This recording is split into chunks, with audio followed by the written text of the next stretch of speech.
So, ayan. Ang total nitong lahat na to ay 408 pesos. Ang delivery fee niya, 79 pesos. Pero wag niyong ipe-place order agad.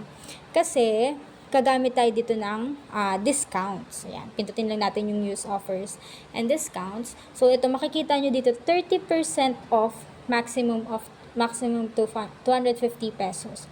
Basta meron kang minimum spend na 400 pesos. So, ako, since nakita nyo naman, naka 408 pesos ako, so, magagamit ko siya. Click lang natin yan. Apply. Yan. O, kita nyo naman yung nabawas. Sobrang laki. 122.40 pesos.